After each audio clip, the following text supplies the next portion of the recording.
માનવ મંદિર આશ્રમમાં સાધુ ભક્તિરામ બાપુએ વધુ એક અનોખી પહેલ કરી છે।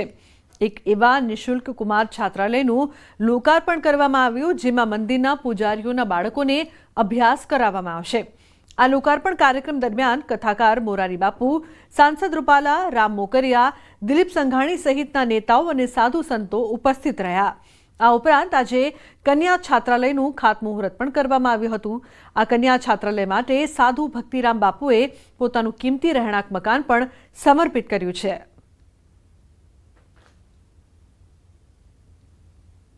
જે સેવા અને સ્મરણનો યજ્ઞ શરૂ થયો છે, એમાં દરેક ક્ષેત્રના સૌ, હું ને આપ સૌ આપણી ક્ષમતા પ્રમાણે આહુતિ આપીએ એવી આપ સૌને અપીલ।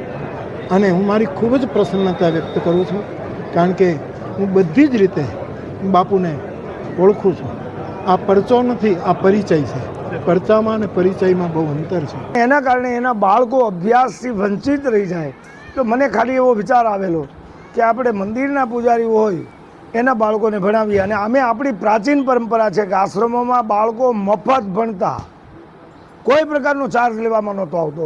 અને મારી ઈચ્છા હતી કે પુનર્જીવિત પરંપરા થાય, એટલા માટે માનવ મંદિરની પહેલ, એમાં કોઈ જ્ઞાતિવાદ નથી, એક સમાજ માટે નથી, મંદિરની પૂજા કરતો કોઈ પણ એના બાળકોને માનવ મંદિર મફત ભણાવશે।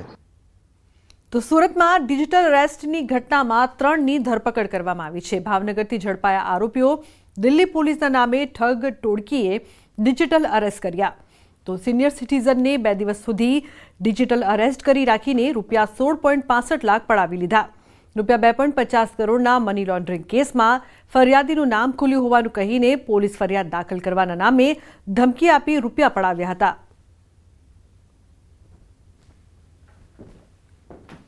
ઉલ્લેખનીય છે કે આ પહેલા પણ ડિજિટલ અરેસ્ટની ઘટના સામે આવી ચૂકી છે। એકવાર ફરી જ આવી ઘટના સામે આવી, જે બાદ પોલીસ દ્વારા વધુ કાર્યવાહી કરવામાં આવી। તો મની લોન્ડરિંગના કેસમાં ફરિયાદીનું નામ ખુલ્યું હોવાનું કહીને પોલીસ ફરિયાદ દાખલ કરવાની આ લોકો ધમકી આપતા હતા અને રૂપિયા પડાવતા હતા। તો 3 લોકોની ધરપકડ કરવામાં આવી છે। સુરત શહેરમાં એક સિનિયર સિટીઝનને ફરીથી સાયબર ક્રાઇમ નામાં ડિજિટલ એરેસ્ટ નામથી 2 દિવસ સુધી ડિજિટલ એરેસ્ટ રાખી અને 16,65,000 જેટલા એમાઉન્ટ ટ્રાન્સફર કરાવવાની એક ફરિયાદ સુરત સાયબર સેલને મળી હતી। આ અનુસંધાને સુરત સાયબર ક્રાઇમની ટીમ દ્વારા ભાવનગરથી 3 વ્યક્તિઓની ધરપકડ કરવામાં આવી છે, જેમાં રાજુ ભરતભાઈ ઉર્ફે રાજુ ભીખાભાઈ પરમાર, કિશનકુમાર દિગંબર સન ઓફ દિગંબરભાઈ પટેલ અને પરમવીરસિંહ ઉર્ફે આસુ સત્તામસિંહ ટાક, આ 3 લોકોની ધરપકડ કરવામાં આવી છે। ગોધરાના કોટડાથી કણજિયા સહિતના ગામોને જોડતા માર્ગ ઉપર આવેલા કોતરના કોઝવેમાં મસમોટા ગાબડા પડ્યા છે, જેના કારણે અહીંથી અવરજવર કરતા રાહદારીઓ અને વાહન ચાલકોને હાડમારી વેઠવી પડે છે। ગત ચોમાસા દરમિયાન કોઝવેના ઉપર પોપડા નીકળી ગયા હતા, તે બાદ સળિયા પણ બહાર આવી ગયા હોવા છતાં સંલગ્ન જવાબદારોએ મરામત કરવાની તસદી લીધી નથી। તો કણજિયા કોતરના આ કોઝવે ઉપર પસાર થતા માર્ગનો 10 જેટલા ગામના રહીશો અવરજવર માટે ઉપયોગ કરી રહ્યા છે। આ ઉપરાંત ગામના વિદ્યાર્થીઓ પણ અહીંથી શાળામાં અવરજવર કરતા હોય છે। તો સ્થાનિકોના જણાવ્યા મુજબ 1 વર્ષ અગાઉ આ માર્ગની રીસર્ફેસિંગ કામગીરી કરવામાં આવી હતી।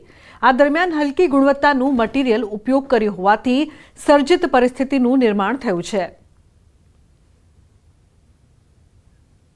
જ્યાં સહિતના 8 થી 10 ગામને જોડતા આંતરિક માર્ગ ઉપર એક કોઝવે બનાવવામાં આવ્યો છે। હું આપને સીધા દ્રશ્યો બતાવીશ। સ્થાનિકોના જણાવ્યા મુજબ આ કોઝવેનું અંદાજિત 1 વર્ષ પહેલા જ રીસર્ફેસિંગનું કામ કરવામાં આવ્યું હતું, પરંતુ સ્થાનિકો આક્ષેપ કરી રહ્યા છે કે હલકી ગુણવત્તાનું જે મટીરિયલ છે વાપરવામાં આવ્યું હોવાથી અહીંયા આપ દ્રશ્યોમાં જોઈ શકો છો જે પ્રકારે સળિયા દેખાઈ ગયા છે, સાથે સાથે મસમોટા ગાબડા પડી ગયા છે। આ ગામની વાત કરવામાં આવે તો અહીંયા કણજિયા મુખ્ય પ્રાથમિક શાળા આવેલી છે, જેને જોડતો આ મુખ્ય માર્ગ છે। અહીંથી સતત શિક્ષકો, વિદ્યાર્થીઓ સહિત 8 થી 10 ગામના જે રહીશો છે તે અવરજવર કરી રહ્યા છે। આ જે કોઝવે છે તેને રેલિંગ પર નથી મૂકવામાં આવી। આપ દ્રશ્યોમાં જોઈ શકો છો જે પ્રકારે આ સળિયા નીકળી ગયા છે અને સળિયા નીકળી ગયા છે, જેને લઈને કેટલાય વાહન ચાલકો અહીંયા પટકાતા હોય છે।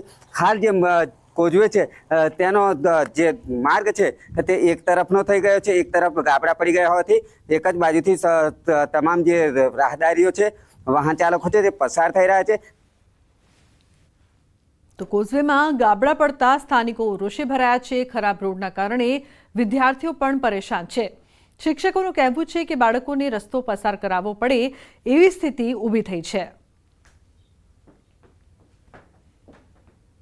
અમારે કણજિયા પ્રાથમિક શાળામાં જવા માટે આ નાળાનો ઉપયોગ કરવો પડતો હોય છે. નાળાનો ચોમાસાની અંદર ખૂબ જ વિશાળ પ્રમાણમાં પાણીનો જથ્થો આવે છે. લગભગ ગયા વર્ષે આ નાળું તૂટી ગયેલું હતું ચોમાસામાં. બાળકોને પણ 50% ગામના બાળકો આ નાળું ક્રોસ કરીને શાળાએ એમને આવવું પડતું હોય છે.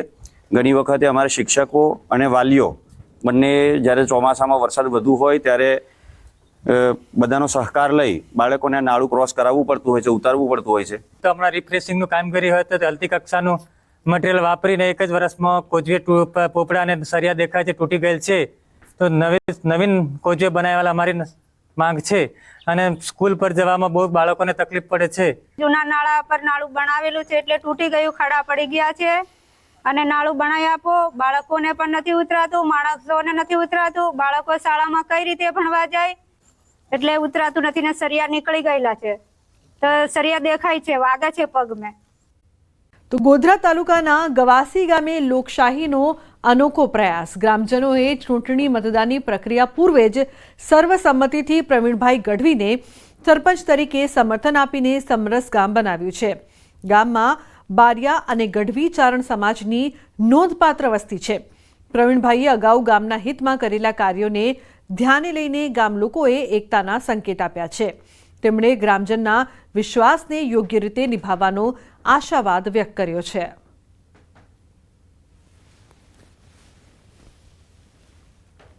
ભાઈ આ પ્રવીણભાઈએ સારું કાર્ય કર્યું છે તો એને બીજા 5 વર્ષ ગામની સેવા કરવાનો મોકો આપો. અમારું પ્રાધાન્ય એ છે કે ગામમાં પાણીની વ્યવસ્થા ઓલરેડી છે પણ એનાથી વધારે મજબૂત બને. છેવાડાનું ગામ હોય, છેવાડાનું જે ઘર હોય એને આવાસનો લાભ મળે, રોડ રસ્તાનો લાભ મળે અને ગામમાં બધા એકતાથી રહે અને સંપીને રહે એવો મારો પ્રયત્ન રહેશે. તો કડી વિધાનસભા ચૂંટણીમાં ભાજપે પાડ્યું ભંગાણ. સી.આર. પાટીલ સંબોધન કરી રહ્યા છે. સીધા જઈશું ત્યાં. માન્ય શ્રી નીતિનભાઈ પટેલજી, મહામંત્રી અને પૂર્વ રાજ્ય કક્ષાના ગૃહમંત્રી શ્રી ધનજીભાઈ પટેલ,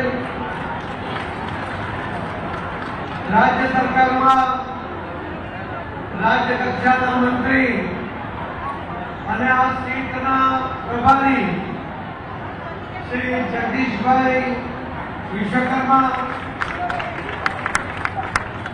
રાજ્ય સરકારના રાજ્ય કક્ષાના ગૃહમંત્રી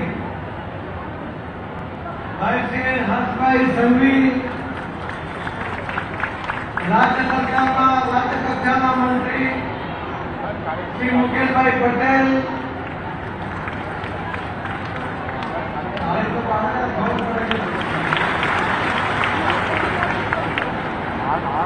શ્રી ગિરીશભાઈ રાઠોડ, જેમણે પ્રભાવિત તરીકે કામ કર્યું છે એવા શ્રીમતી વર્ષાબેન ખુશી,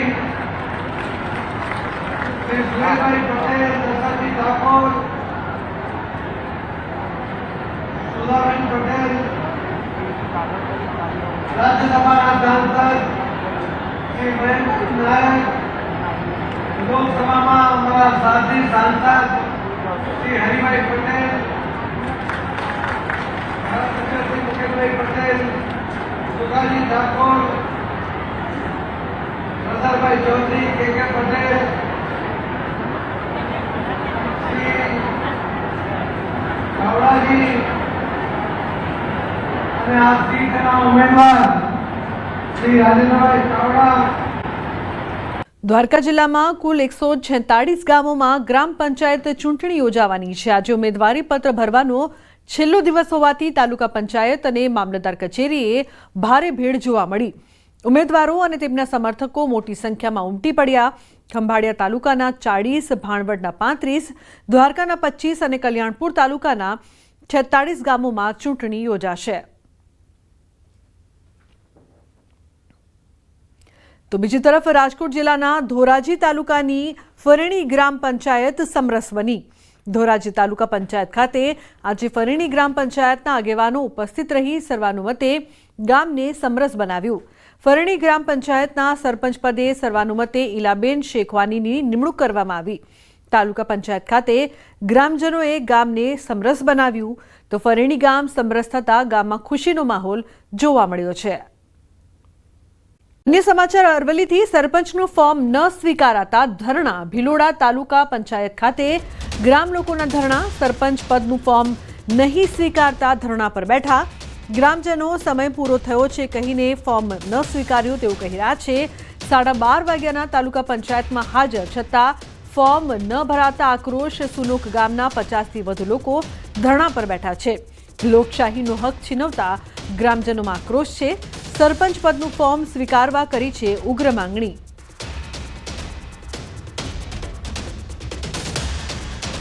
આ લોકો ટાઈમ થઈ ગયો એમ કરી એમનું ફોર્મ પેલા ભાઈએ આવ્યા હમણાં પેલા પાર્ટી એ લોકો કીધું કે ટાઈમ પૂરો થઈ ગયો. એ ટાઈમ પૂરો થઈ ગયો એમ કરીને અમારું બધું ફોર્મ સાઈડમાં કરી દીધા. અમે 12 વાગ્યાના ઓફિસે આવી પહોંચેલા. સમા પક્ષવાળાનું ફોર્મ ભરવાનું ચાલુ હતું તો અમારું ફોર્મ ભરવાનું કે તમારો ટાઈમ પૂરો થઈ ગયો છે એટલે તમારું ફોર્મ સ્વીકારવામાં આવશે નહીં. 3 વાગી ગયા છે, તમારું ફોર્મ લેવામાં આવશે નહીં. તો જ્યાં સુધી અમારું ફોર્મ ન લેવાય ત્યાં સુધી અમે અહીં ધરણા કરવાના છીએ. પણ અમારે સામેવાળા પક્ષના ફોર્મ ભરવાના ચાલુ હતા, પણ અમારા એમના ફોર્મ ભરવામાં 2:30 વાગ્યાનો ટાઈમ થઈ ગયો. 2:30 વાગ્યા પછી અમારા ફોર્મ સ્વીકારવાના આવ્યા. હવે 3 વાગ્યા સુધીની અંદર અમારા ફોર્મ પૂરા ના થયા અને છેલ્લું અમારું લાસ્ટ ફોર્મ રહી ગયું. કડી વિધાનસભા ચૂંટણીમાં ભાજપે પાડ્યું ભંગાણ. આખું ગામ આજે ભાજપમાં જોડાયું. કડી તાલુકાનું કૈયલ ગામ ભાજપમાં જોડાયું તો ભાજપના પ્રદેશ પ્રમુખ CR પાટીલ પણ ઉપસ્થિત રહ્યા છે. મહત્વનું છે કે કૈયલ ગામનું 1500નું છે વોટિંગ. તો આખું ગામ આજે ભાજપમાં જોડાયું હતું. ઉલ્લેખનીય છે કે કડી વિધાનસભા ચૂંટણીમાં ભાજપે પાડ્યું મોટું ભંગાણ. કડી તાલુકાનું કૈયલ ગામ ભાજપમાં જોડાયું હતું. CR પાટીલ પણ એ સમયે ઉપસ્થિત રહ્યા હતા. તો કડી વિધાનસભા ચૂંટણીમાં ભાજપમાં સમગ્ર ગામ છે તે જોડાયું છે. ઉલ્લેખનીય છે કે ગામનું 1500નું વોટિંગ છે અને સમગ્ર ગામના જે લોકો છે તે ભાજપમાં જોડાયા. તે સમયે પ્રમુખ CR પાટીલ પણ ઉપસ્થિત રહ્યા. તો દક્ષિણ ગુજરાતમાં કમોસમી વરસાદથી ડાંગર પાકને મોટું નુકસાન થયું છે.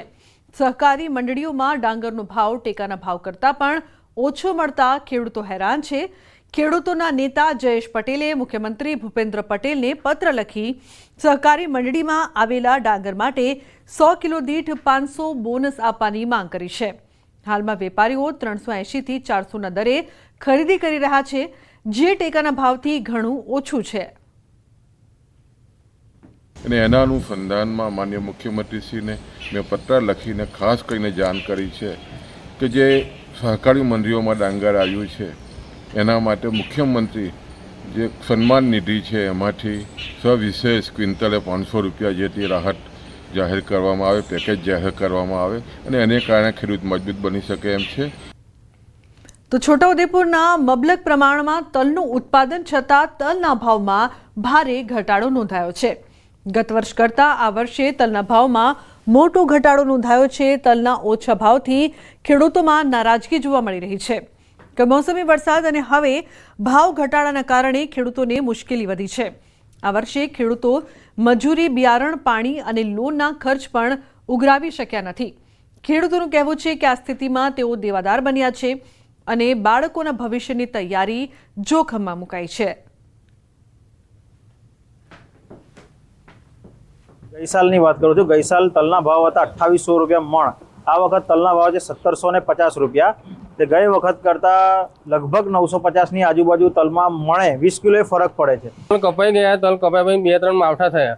માવઠા થવાથી અમને નુકસાન 50% તલમાં નુકસાન છે જ આજે પણ. ગયા વર્ષે એકરમાં સારામાં સારો ઉતારો હતો, એની કરતાં 50% ઓછો ઉતારો છે આ વર્ષે. અને ભાવમાં પણ ઓછામાં ઓછા 1000 રૂપિયાની ખોટ છે 20 કિલો. ભાવ તો બહુ જ ખરાબ મળી રહેલા છે. ભાવ પૂરતા મળી જ નહીં રહ્યા. ખર્ચો જ નહીં પૂરો પડે એવો કંઈ મળતું જ નહીં. અત્યારે શું ભાવ છે તલનો? અત્યારે 1700-1800 એવા કંઈ ચાલે છે. ચોમાસાની તારીખો સાથે આગાહી. હવામાન નિષ્ણાત અંબાલાલ પટેલે કરી આગાહી. 12 જૂનથી ગુજરાતમાં ચોમાસાની એન્ટ્રી થઈ શકે છે. વલસાડ, સુરતમાંથી ચોમાસાની એન્ટ્રી થઈ શકે છે. તો 22 જૂન સુધીમાં મોટા ભાગમાં ચોમાસું આવી જશે. કેટલાક વિસ્તારમાં અતિભારે વરસાદ થઈ શકે છે. હવે ચોમાસું તારીખ 10મીએ લગભગ ક્યાંક વલસાડથી નીચેના ભાગોમાં અથવા સુરતના ભાગોમાં પહોંચી શકે અને આ ચોમાસું લગભગ આગળ વધતું કેટલીક મોસમ પ્રણાલીના કારણે તારીખ 12 થી 15 ગુજરાતમાં આવી શકે અને તારીખ 15 થી 22 ગુજરાતના ઘણા ભાગોને આવરી લે. પણ ઉલ્લેખનીય છે કે આ ચોમાસું અતિ ભારે વરસાદનું હશે અને કેટલાક ભાગમાં જળભરાવ થવાની શક્યતા રહેશે. તો વરસાદની વિસ્તાર સાથે અંબાલાલ પટેલે કરી આગાહી. મધ્ય ગુજરાતના ભાગોમાં ભારે વરસાદ થઈ શકે છે. સુરેન્દ્રનગરના ભાગોમાં ભારે વરસાદ થઈ શકે. ચોટીલા, હળવદ સહિતમાં ભારે વરસાદ થઈ શકે છે. તો વડોદરા, પંચમહાલમાં અતિ ભારે વરસાદની શક્યતા. દક્ષિણ સૌરાષ્ટ્રના ભાગોમાં અતિ ભારે વરસાદ થઈ શકે છે. ઉત્તર ગુજરાતના ભાગો, મધ્ય ગુજરાતના ભાગમાં ભારે વરસાદ થવાની શક્યતા છે. ચોટીલા, હળવદ, સુરેન્દ્રનગરના ભાગોમાં પણ વરસાદ થવાની શક્યતા રહેશે. વડોદરાના ભાગોમાં ભારેથી અતિ ભારે વરસાદ થવાની શક્યતા રહેશે. પંચમહાલના ભાગોમાં ભારેથી અતિ ભારે વરસાદ થવાની શક્યતા રહેશે. અને દક્ષિણ સૌરાષ્ટ્રના ભાવનગર તેમજ બોટાદ, અમરેલી વગેરે ભાગોમાં ભારે વરસાદ થવાની શક્યતા રહેશે. તો ભારેખમ વાહનને લઈને સિસ્ટમ આવી રહી છે. ઉત્તર ગુજરાતના ભાગોમાં વરસાદની આગાહી. ખંભાત, નડિયાદ, આણંદમાં પણ આગાહી. કચ્છના ભાગોમાં પણ વરસાદની આગાહી. ભારેખમ વરસાદનું વહન લઈને એક સિસ્ટમ આવી રહી છે અને આ સિસ્ટમના કારણે હવે ધીરે ધીરે ઉત્તર ગુજરાતમાં મહેસાણા, બનાસકાંઠા, પાલનપુર, કડી, કલોલ ઉપરાંત ઉત્તર સૌરાષ્ટ્રના લગભગ કેટલાક સુરેન્દ્રનગર, રાજકોટ અને કેટલાક અન્ય ભાગો, કચ્છના ભાગો તેમજ દક્ષિણ સૌરાષ્ટ્રના ભાગોમાં અને ખંભાત, નડિયાદ, આણંદ, વડોદરા આ ભાગોમાં ભારે વરસાદ થવાની શક્યતા છે. અતિ ભારે વરસાદના કારણે શહેરોમાં ડ્રેનેજ વ્યવસ્થાને દુરસ્ત કરવાની જરૂર છે. તો વરસાદને લઈને હવામાન વિભાગની આગાહી. આગામી 7 દિવસ હળવાથી મધ્યમ વરસાદની આગાહી. 12 જૂન સુધી દરિયાકાંઠાના વિસ્તારોમાં વરસાદી માહોલ રહેશે. 12 થી 18 જૂન દરમિયાન વરસાદી માહોલ રહેશે. તો હાલ ગુજરાત પર કોઈ સિસ્ટમ સક્રિય નથી. 18 जून પછી અતિ ભારે વરસાદ ખાબકશે. आज का जो पूर्वानुमान है आने वाला अगले 7 दिन तक इक्का दुक्का स्थानों में हड़बों से मध्यम मेघगर्जना के साथ होने का संभावना है. दक्षिण गुजरात की जो कुछ ही जिला में और सौराष्ट्र कच्छ की कुछ ही जिला में अगले 4 दिन तक ऐसे संभावना है. और ये जो ज़िला आ रहे हैं आज के लिए दक्षिण गुजरात की जो ज़िला आ रहे हैं इसमें नवसारी, सूरत, डांग, नर्मदा, वलसाड, तापी, दमन और दादरा नगर हवेली. और जो सौराष्ट्र कच्छ के लिए राजकोट, जूनागढ़, अमरेली, भावनगर, गिर सोमनाथ, बोटाड और दीव. ऐसा स्थिति अगले 4 दिन तक मतलब आपका 9 जून से लेकर 12 जून तक ऐसा स्थिति रहेगी.